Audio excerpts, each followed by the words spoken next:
খুব কম সাইকেলই আছে যেসব হলোটেক বটম ব্রেকেট ইউজ করে। মানে বাংলাদেশে মিড রেঞ্জের ভিতর যেসব সাইকেল আছে মানে খুব কমই আছে যে হলোটেক ইউজ করে। আর বেশিরভাগই মানে একবারে কম বাজেট থেকে শুরু করে একবারে 40-50 হাজার টাকার সাইকেল। মানে আমার ট্রেকেও ছিল স্কোয়ার টেপার বটম ব্রেকেট ছিল, যেটা মানে ওল্ড টেকনোলজি। আর হলোটেক মানে বাহিরের দেশে অনেক কমন, যেসব জায়গায় সাইক্লিং এর কালচার আছে, আমাদের দেশে সাইক্লিং এর কালচার নাই, সুতরাং এতটাও কমন না। কিন্তু দিন দিন এটার জনপ্রিয়তা বাড়তেছে।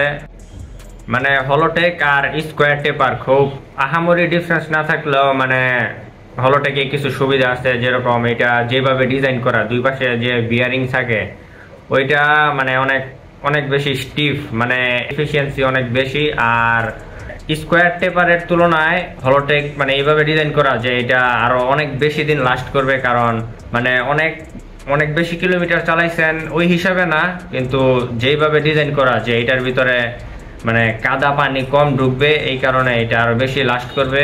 যদিও প্রাইস তুলনামূলক বেশি। আর ওয়েট নিয়ে যারা কনসার্ন তারা হলোটেকের দিকে যেতে পারেন।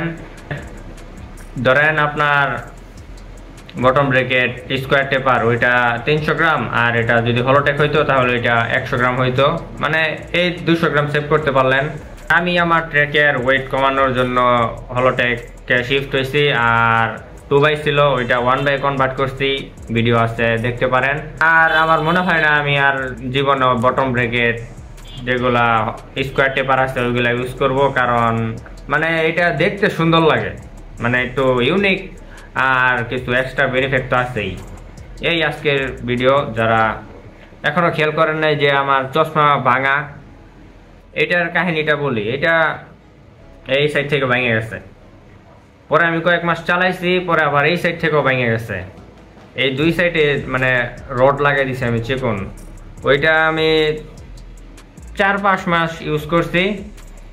তারপরে যে কয়েকদিন আগে ঘুম থেকে উঠে দেখি যে আবার এই পাশ থেকে ভেঙে গেছে, পরে যে এক্সট্রা এইটা লাগাই।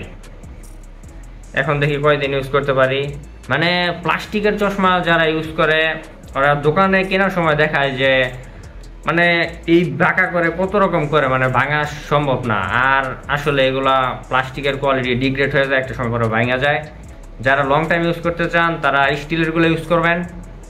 সাইক্লিং এর চ্যানেলে এক্সট্রা টিপস, এই স্টিলের গুলো অনেক বেশি দিন লাস্ট করবে। আর যদিও প্লাস্টিকের গুলো একটু কমফোর্টেবল, কারণ এটার মানে নাকের উপর চাপটা কম লাগে। মানে আমি এই ফিলোসফিতে বিশ্বাস করি যে একটা জিনিস সর্বোচ্চ কতটুকু ইউজ করা যায়। আমার এটা চলতেছে, আমার তো কোনো দরকার নেই মানে এক্সট্রা টাকা ডালার। একটা মানে বুঝতে পারছেন যে মানে মানে ক্যাপিটালিস্টিক সোসাইটি ফলো করলে হবে না, যে আমার এই যে গেঞ্জি, আমার গেঞ্জি ছিঁড়া গেছে, আমি গেঞ্জি ফালাই দেবো।